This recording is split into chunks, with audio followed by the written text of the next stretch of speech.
what makes Bitcoin so unique and what allows the community to align profoundly is how the message is dead simple. It's literally buy and hold Bitcoin. Don't give your keys to anyone else. Just buy and hold Bitcoin. Store your wealth in Bitcoin. And simplicity doesn't mean that something's basic. It's the same approach as how several design companies create their products, Apple being one of the most relevant in that field. And regarding Bitcoin, I think that, yeah, it's plain simple. Tether might be the most profitable company in Latin America, officially. I'm curious to get your takes on how do we build and nurture more innovation-centric ecosystems, and what can we learn and how can we guide these big players that are looking to engage in the region? Curious to get your takes on that. Yeah, for me, I think it's pretty simple, creating more founders. Insane turnaround. I feel like it isn't talked about enough, right? It's like you go from being the most dangerous country in the world to then being the country that hosts the second most profitable country in Latin America. Like, that's just insane. Hello, everyone. We're back recording another episode of Frontera, where you get your news of what's happening in crypto in LATAM. I'm Ab, co-founder and CEO of Bando. I'm with my good friend here, Kush, founder of Odyssea Labs, that currently is traveling around the Bitcoin country, El Salvador. So, Kush, how are you, man? Yo, what's up? I'm doing really well, man. Yeah, it's my first full week here in El Salvador, and currently near the beaches, near Bitcoin Beach here. And yeah, man, just wrapped up a whole 3-day conference, surrounded by a bunch of Bitcoiners. I shared a post that we're going to run through as well on just like different reflections on the Bitcoin ecosystem in Latin America, and also how it contrasts to other ecosystems emerging in the region as well. So, man, so bullish this country, so bullish like Bukele's policy decisions. There's obviously nothing's perfect, but yeah, this is for me a prime example of what a 180 looks like with regards to how a country can truly begin to leverage technology as a foundation for its development. So we'll get into a lot of that, and I know you've got a big event coming up this week as well. So tell me more about that. Yeah, I'm currently in Mexico City. I'm going to be in New York in a couple of weeks.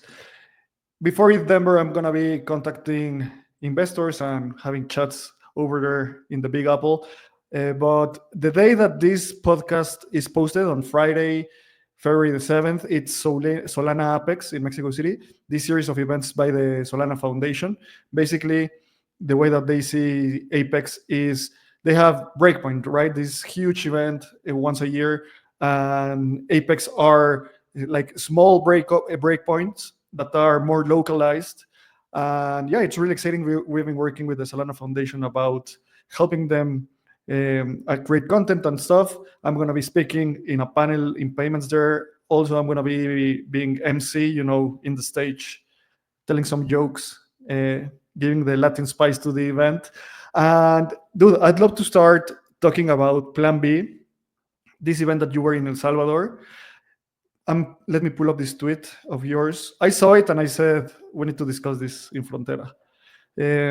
Give me a summary of what is Plan B, why did you go, initial key messages.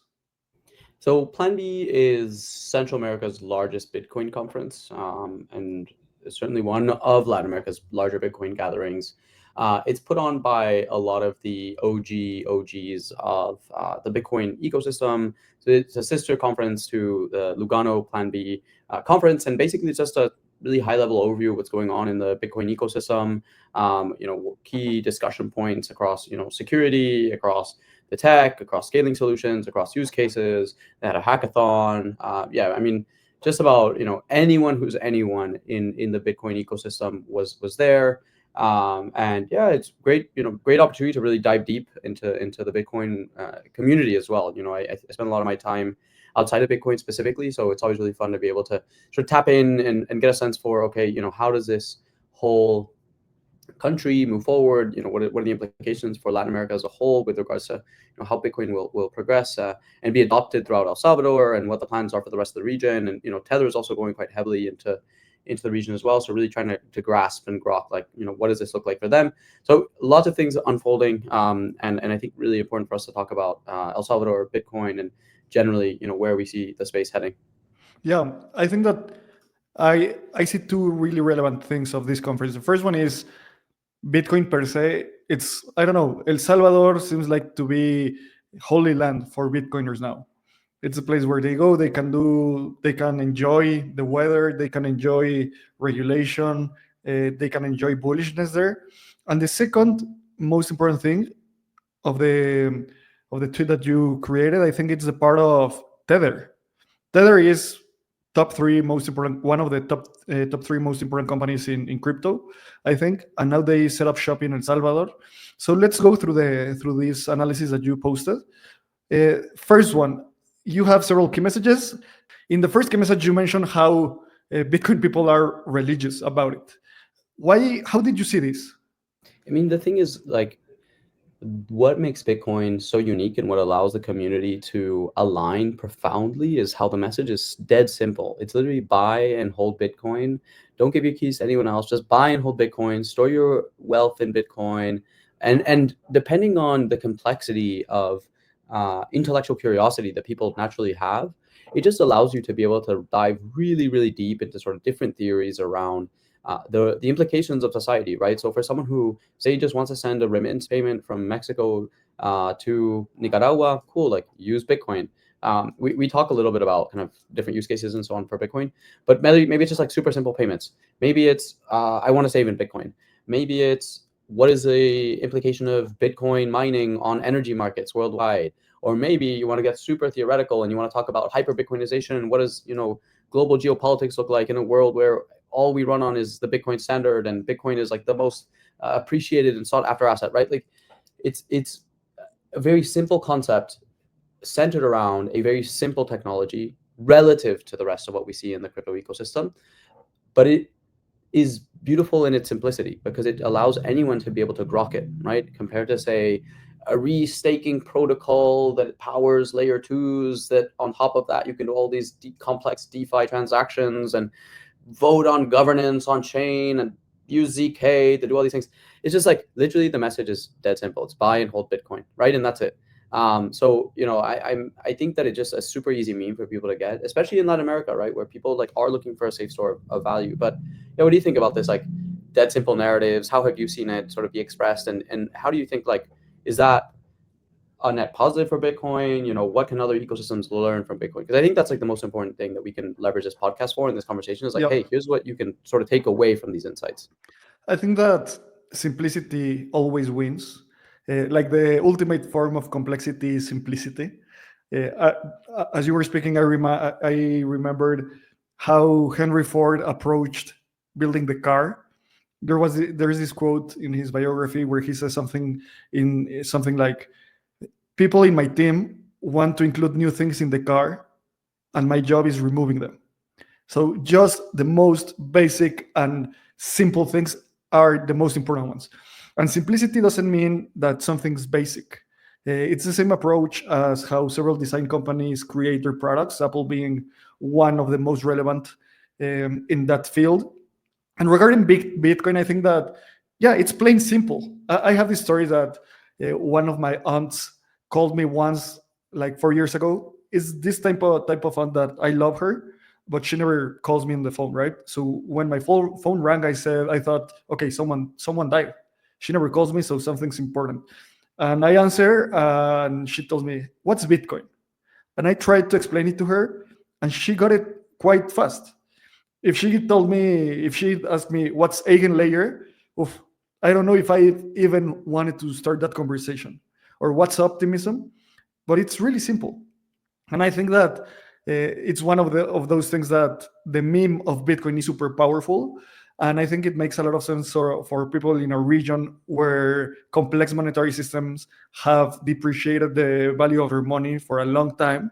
And bro, I'd love to know. I'm really curious about the debates of the simplicity of Bitcoin versus the complexity of building on top of Bitcoin. What I mean is that Bitcoin as a network and as an asset is really simple, but the ideas of Lightning, Bitcoin, DeFi on Bitcoin, ordinals are in one part of the spectrum.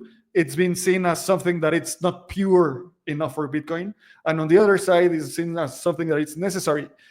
What were the conversations around this topic in Plan B?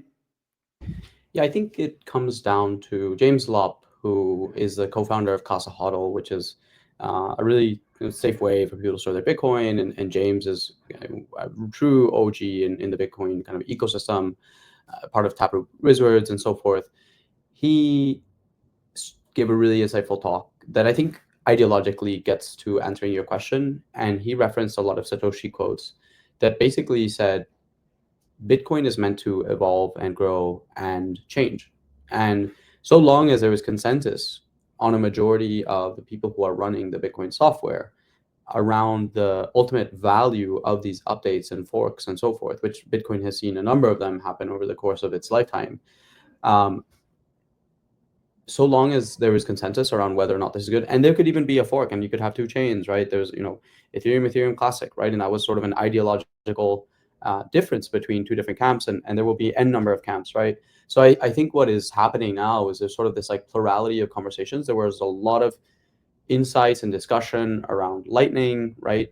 There were a lot of conversations around DeFi on Bitcoin, around Bitcoin layer twos. Tether announced that they were going to be bringing USDT to Lightning as well. Lightning wants to become a generalizable smart contract platform. Then there's projects like Corn that is bringing Solidity to a Bitcoin layer two. There's Stacks, right? There's sort of a plethora of different projects that are really betting on Bitcoin being this core asset, and everything Bitcoin's monetary security will eventually return there. There are a lot of like fundamental questions around its security budget and so forth that I think people are generally quite optimistic about. But truly, like when you hang out with Bitcoin maxis, you come to appreciate sort of the religiosity behind Bitcoin, and also the divergent thought that's happening. And I think genuinely this divergent thought, and we spoke about it last week when we were discussing Bitso and how they're FAFOing, right? Because they're seeing like all these really exciting new developments happening and just wondering, hey, should we be participating in these new economies? I think that's something similar to what's happening with Bitcoin, is where they're looking around and they're seeing all of this like really exciting developments happening across the wider crypto ecosystem, and perhaps asking themselves, well, if it's happening on Sui, why can't it happen on Bitcoin? In fact, it is more beneficial for it to happen on Bitcoin than anywhere else. If it's going to happen, let's make it happen on Bitcoin. There are, depending on like the extent to which like these software forks need to occur, there are certain considerations there. But again, I do feel that for those that don't hang out enough around the Bitcoin ecosystem, I would highly recommend spending some time and learning more about, if you haven't already, like true OG Bitcoin philosophy. I think it can really be an important North Star for people that are 10 steps beyond into the crypto land, right? Just returning to the basics and the fundamentals, and also just like the political implications of Bitcoin, I think is super important. Tell me more about Tether, please, because as we reported a couple of episodes ago, Tether set up shop in El Salvador, and they announced they had a round of 20 billion USD in profits last year. That's crazy. Just to understand it, they are in the top 30 most profitable companies in the world. They are more profitable than Shell, Wells Fargo, Volkswagen, Visa. They're more profitable than Visa. I mean, that's crazy. And when you see the list of the most profitable companies in the world, most of them are in the US, China, most of them in the US. Some are Saudi companies, but Tether might be the most profitable company in Latin America officially. So some takes there. Yeah, that's actually, I hadn't thought about it that way, but Tether's definitely the most profitable company in Latin America. A little journalistic update: it's actually not 20 billion, it's 13 billion. Um, Still, like an insane amount of money. When you look at Tether per employee as well, it's one of, if not the most profitable companies in the world per employee too. So they've got a super lean team. Paolo, who's the CEO, says like, we want the best people, an incredibly agile team. We don't want to grow and become incredibly bureaucratic. But Tether has a whole bunch of different lines, right? So they've got Tether sort of as USDT. They've got Tether Energy. They're doing a lot of things in AI. They're now looking to do more operations across the Lightning ecosystem. They mine Bitcoin, right, using geothermal energy. I mean, I spoke with a guy who actually set up the geothermal mining rigs on volcanoes, which I thought was just incredibly cool to have a conversation with him about this. But yeah, generally, Tether is basically crushing it. And the fact that they've moved to El Salvador is huge, huge, huge, huge for the region. I mean, it's really exciting. They're looking to go hard here, and I think have the resources, the know-how. I think also the ideological alignment as well. There was a lot of talk around Tether ideologically being very much so in tune with the Bitcoin ethos, which again I think is a really important ethos to uphold and maintain. So yeah, I mean, I think there's still sort of they announced a Tether tower that they want to build in the middle of downtown San Salvador. El Salvador, hot take, although not so hot anymore, is that will become the Singapore of Central America, without a doubt. I mean, Panama is giving it a run for its money. Panama, because of the Panama Papers and so forth, doesn't have necessarily the best reputation. I think El Salvador is really leaning very, very heavily into tech as the foundation.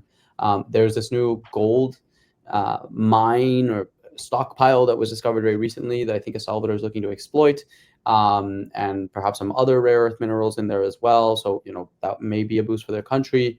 Obviously, a lot of questions there around kind of the ethics behind this mining, especially in Latin America. But, overall, I think El Salvador has a really bright future ahead of it. So, yeah, curious, like, what do you think about a company like Tether moving here? What opportunities do you think it unlocks for the region? Well, I don't know. It's a huge indication of how El Salvador and its regulatory clarity is bringing businesses to the region. It's really interesting to see also if they build a Tether tower. Basically, that means that they're gonna have a lot of people from their team in El Salvador, and this reminds me stories like of companies like Bugatti or Zara. The fast fashion company. These guys from Zara, they operate from a town in Galicia in the north of Spain, and basically they own the town. One of these small towns in Europe that I don't know, it must have less than 10,000 people and maybe 5,000 working Zara or something like SAP. That's the largest company in Europe, the largest technology company in Europe. They have a town in in Germany where literally the population is like 8,000 and people working in SAP is 4,000. Bugatti did the same, and this idea of founders creating their own city that just creates a lot of movement. Because being completely honest on how I think about it, and you have better insights here because you are literally right now in El Salvador. But there's a lot of regulatory clarity. Companies are setting up shop there, but not a lot of people is moving to El Salvador to work on technology. Maybe they move to El Salvador to have some tax benefits and stuff. But when you have a set of people, ultra talented people, working in the most profitable company in Latin America, maybe, uh, just working there, there's going to be a lot of intellectual, economic, and product overspill that will splash the country and the region. So that's really interesting to me to think. Um, what's the vibe of people there? Do they are really moving to create companies, or they are more ideological Bitcoiners that love the beach and love surfing? Yeah, so I think there's both. And when you have a foreign company entering any country to do anything, there's what we at Olisa call the innovation gap, right? And so we have this like incredibly exciting, very fast-moving company like Tether coming into El Salvador, for very good reasons, right? I think Bukele has set up sort of this regulatory framework that's very pro-tech, very pro-innovation, low taxes, and so forth. And what's then happening is that they are landing in a country that doesn't necessarily have the best educational outcomes, in a country where GDP per capita is quite low, in a country where up until a couple of years ago was one of the most dangerous countries in the world. And so there's again what we call this innovation gap, which basically means innovative, exciting technology lands in a country, and people aren't sure what it means for them. People aren't sure how it relates to their lives. There also isn't an ecosystem to support and uphold this technology because there's also the general populace and how they think about how they engage with these different sort of tech verticals. So I think that's where we really, it's our bread and butter at Olisa is saying, hey, there's an innovation gap here. How do we help you fill it? How do we think about education and programs and invest and actually nurture and develop technology locally as well? Because when we think about like ideal outcomes for any country or any network society or any community, it's always localized development that ends up winning the most because it ends up allowing as much value to return back to the community, right? So if we look at like a lot of gold mining companies, when they engage with countries in emerging markets, they end up extracting over 90%, if not more sometimes, of the profits that are generated, and they aren't re-injected back into the countries where the mining happened. Uh, and that therefore leaves a massive deficit in natural resources and capital and so forth. So it's all about how do we spark a local innovation ecosystem, which I know is a lot of what you guys are doing. I mean, you guys are a product of an innovation ecosystem. You've built this massive community of people who are super aligned with crypto. Like, I'm curious to get your takes on how do we build and nurture more innovation-centric ecosystems, and what can we learn and how can we guide these big players that are looking to engage in the region. Curious to get your takes on that. Yeah, for me, I think it's pretty simple. Creating more founders, pushing more founders. Founders are people that are the ones that push the envelope. And then the question is, how do you create founders? And I think that the best way to create founders, I think, is having references of other founders and how they've done it. And a way to do that is having technology companies that basically fail fast and technology companies that succeed. So the way is creating more technology companies because, for example, in Bando, we are the founders, right? And we worked at Bitso and we saw how the founders of Bitso operated and we saw how other technologies operated. So when you see that that's possible, it's a lot simpler to create new companies, right? Um, and also founders are not only in business but also I don't know, art and people writing. So basically it's founders in creative fields. Technology is a creative field, art is a creative field. I don't know, all of philosophy might be a creative field. So in order to do that you need to create real things. So pushing this innovation I think is critical and the way to go. And I don't know, any final takes on El Salvador? When are you coming back? What's your plan? Yeah, so I totally agree with what you just shared. I feel that government intervention is also another field where entrepreneurs could also succeed quite heavily. Um, However you feel about Trump, ideologically, politically, one thing that people can hopefully come to a consensus on is that he is moving in a very agile, very fast way, right? It's like his first few days in office is already out of the door with a bunch of executive orders, trying to make things happen, trying to make things move.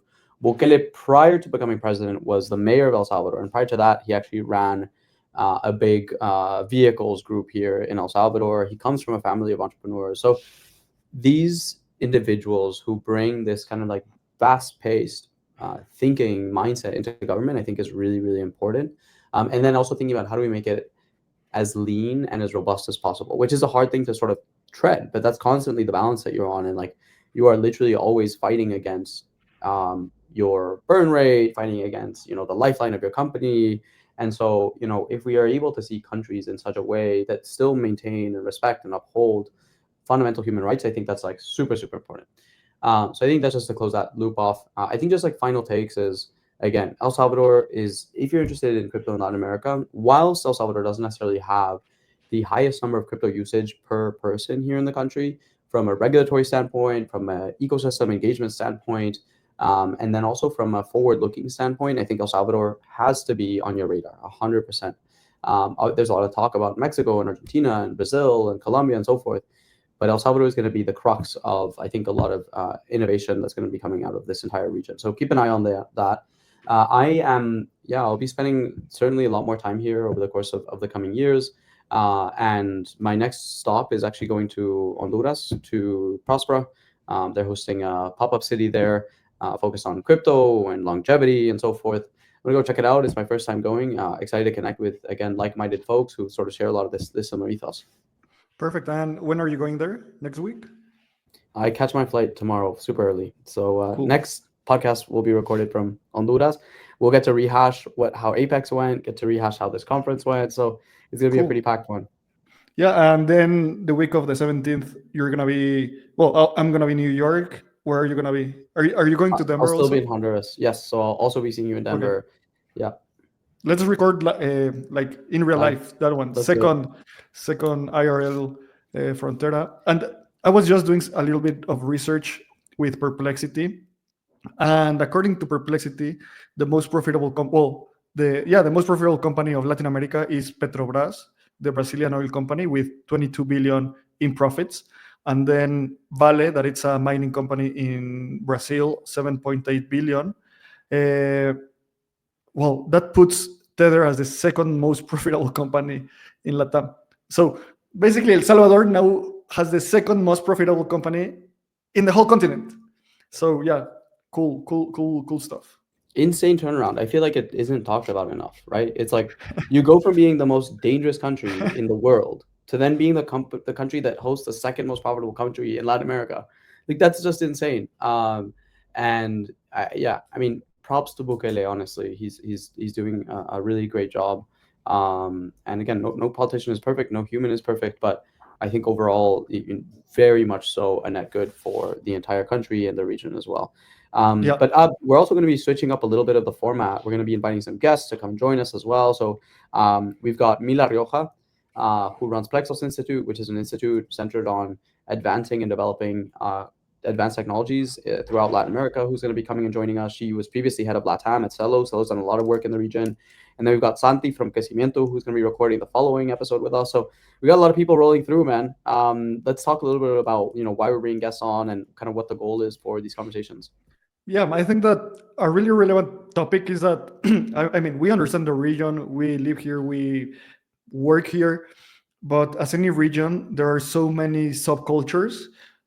Bringing Mila from Brazil, I think, will give us a real boots on the ground perspective of what's happening there. Also, Santi from Crecimiento, I mean, they've done a ton of noise about what's happening in Argentina.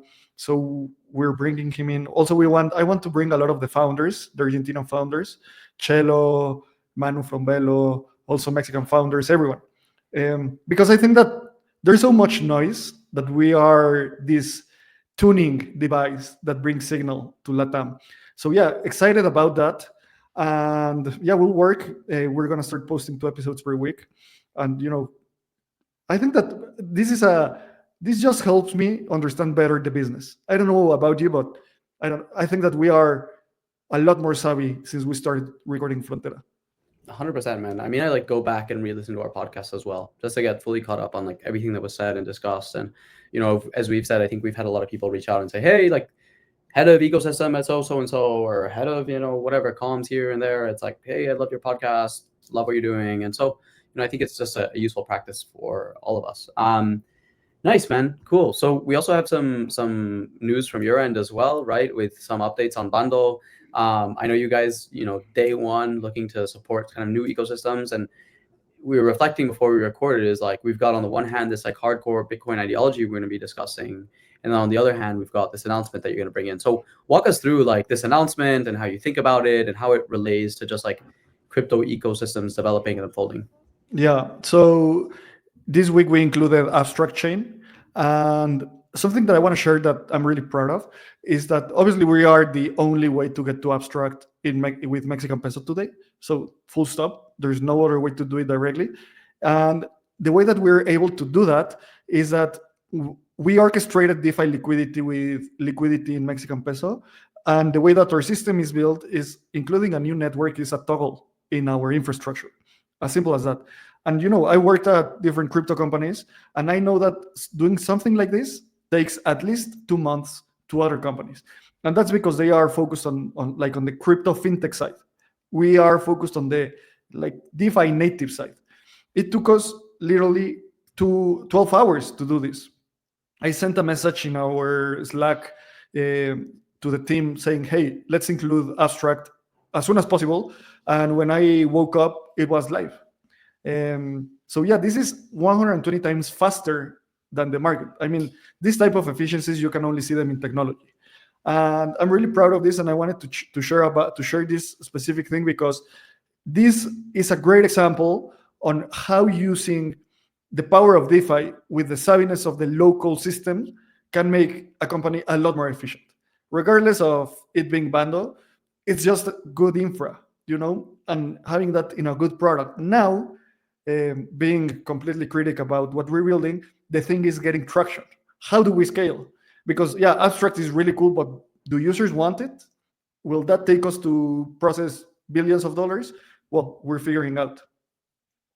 Yeah, and so what about the complexities that you introduce for a user, right? Because it's like, oh, before I could use Ethereum mainnet, and then I could use Optimism, and now I can use Base, and now I can use Abstract, and I can use Polygon. There's like 2 dozen chains that you're using, right? And so when we talk about the simplicity of memes, like a buy and hold Bitcoin versus like Abstract, this consumer layer 2, and by the way, their token Pengu is on Solana, and by the way, there's all these NFTs. Like, how do you think about user experiences, optimizing for value to your customers? Well, the approach of simplicity is the best one, and also there's a weird connection between simplicity and optionality, right? So in the moment that we are at Bando right now, we are testing and we are identifying payment solutions and how the user in Latin America is really invested into payments.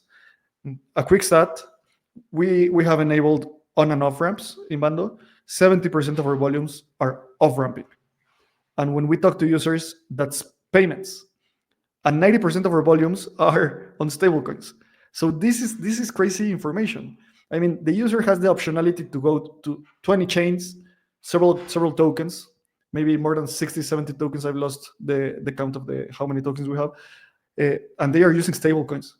So it's also important. We do this because it keeps us in front of the innovation, and it's always important to be a leader, right? And it's not being a leader for the sake of being a leader, but you must be a leader deploying and then identifying what users do. And users in LATAM love stablecoins, full stop. I think it's again FAFOing, right? Like that's literally what you're doing, and you are allowing yourself to put these different tokens and chains in front of users. And hey, despite having all these different options, like everyone just reverts back to stable coins. Question: what stable coins are people primarily using on Bundle? USDC. Interesting. What does that compare to the usage of USDT? Um, I don't have the stats right now, but maybe USDC is 70% and USDT 30%. Okay. Also, remember that our focus, right? Well, the product that we have right now is in Mexico, and Mexico is really leans to American technology. Mm-hmm. That's completely different in Argentina and Brazil, where USDT is the leader by far.